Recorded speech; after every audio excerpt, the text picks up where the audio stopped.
Palavra de Deus. Ilustrações bíblicas. Resposta cristã com o pastor João Carlos. Estudos bíblicos. Papo de cristão. Hashtag Deus no controle.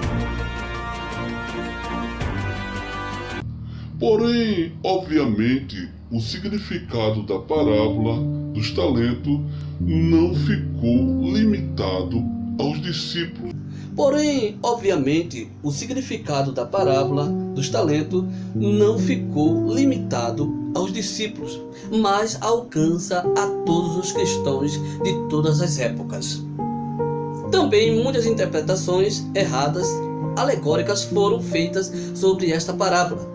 No geral, essas interpretações buscaram atribuir significados específicos para cada elemento descrito por Jesus. Senhor, servos e talento. Senhor, servos e talento. Seja como for, o mais importante é estar atento para não ignorar a mensagem principal da parábola, né?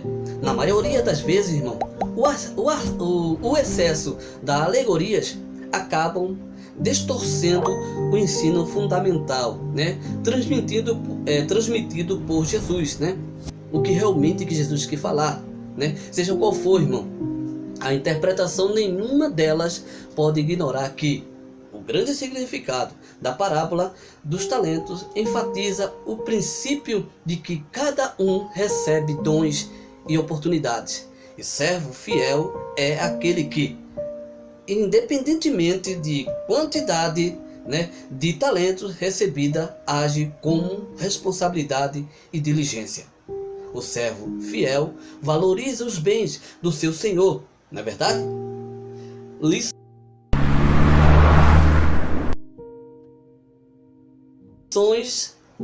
da parábola dos talentos. Podemos aplicar em nossa vida várias lições presentes na parábola dos talentos. Aqui destaco as seguintes. Primeiro, a parábola dos talentos ensina que Deus não é injusto. O nosso Deus nos concede talentos, dons, habilidades, oportunidades de acordo com a nossa capacidade, né? Ele seria injusto se confiasse a nós algo que não pudéssemos administrar. Aí sim, ele seria injusto. Vou dar um exemplo aqui para você. Por exemplo, né? Uma pessoa sem preparo, né? Sem um preparo necessário, jamais pode se colocar na presidência de uma grande empresa, não é isso? Né? Uma empresa que esteja em crise, com a finalidade de salvá-la. Seria injusto colocar uma pessoa numa situação tão difícil sem que ela tenha capacitação necessária. Da mesma forma, Deus nos colocaria em situação muito complicada, né? Se confiasse a nós uma quantidade de talentos que não pudéssemos administrar com propriedade.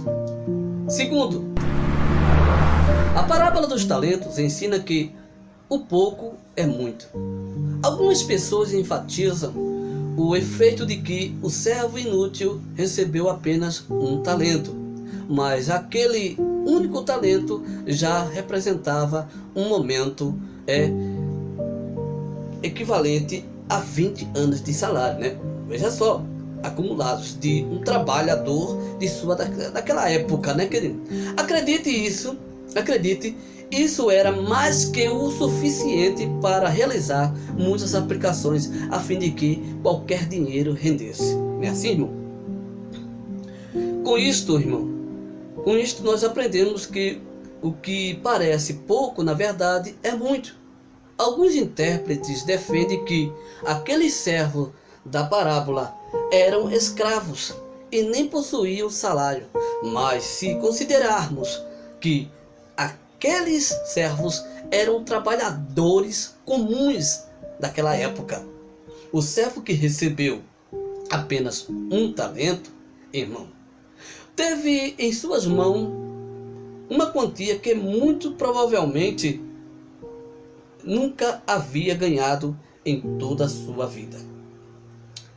Por causa da perspectiva ou de vida daquele tempo, boa parte das pessoas não chegavam a 20 anos de trabalho, mesmo que aos olhos de alguém pareça ser pouco.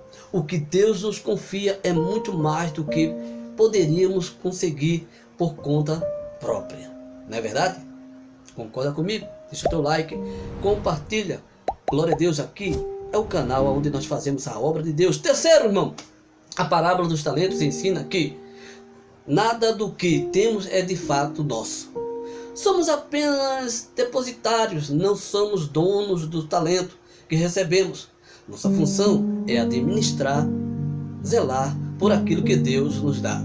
Ele é o dono dos talentos e continuará sendo. Algumas pessoas se vangloriam diante de suas realizações e capacidades, mas elas não conseguem enxergar que um dia terão que prestar conta de tudo, né, ao verdadeiro dono. Não se esqueça disso, viu, irmão? Nada é teu, é emprestado. Quarto, a parábola dos talentos ensina que devemos multiplicar o que Deus nos dá. Ao recebermos talentos em gratidão a Deus por ter depositado em nós tamanha confiança ou responsabilidade, devemos aperfeiçoá-los a fim de que eles sejam úteis para a expansão do reino, né? O resultado dos talentos que recebemos deve glorificar unicamente ao nosso Senhor, somente ao Senhor, viu, irmão? Cuidado, irmão, talento não é teu. Quinto, a parábola dos talentos nos ensina que os talentos são diversos, mas há algo ainda mais valioso na parábola dos talentos, né? Os dois servos bons receberam uma promessa de que devido ao sucesso diante das responsabilidades que exerceram, ambos seriam colocados em responsabilidades ainda maiores. Podemos notar a importância dessa promessa quando calcularmos o valor do patrimônio que foi confiado, né? Ao primeiro servo ele confiou responsável, né, por uma quantia que equivalia a 100 anos de salário de um trabalhador de sua época. Isso realmente era muita coisa. Porém, o Senhor dele comparou essa enorme quantia como sendo pouco em relação ao que ele receberia no futuro. Muitas pessoas gostam de fazer alegorias com esse detalhe da parábola, não é isso? Principalmente enfocando resultados, né, materiais. Mas penso que a melhor interpretação é considerar que nada do que conhecemos ou recebemos nesta terra, por mais valioso que seja, se compara com a promessa que eternamente participaremos da alegria do nosso Senhor Jesus Cristo. Quando o proprietário ele convidou os servos fiéis para participarem da sua alegria, ele ofereceu aos empregados a oportunidade de ocuparem uma posição na qual não tinham direito, né? Eles se sentaram à mesa com seu senhor, olha só, irmão. Juntamente com ele, os servos regozijaram-se e celebrando do trabalho que foi desempenhado, né? O cristão, irmão, o cristão verdadeiro será convidado a participar de uma mesa a qual não tinha direito. Alguns de participar, porém não por seus méritos, mas pelos méritos de Cristo, pela infinita misericórdia e bondade do Senhor, que confiou a Ele os seus talentos. Esse servo fiel estará presente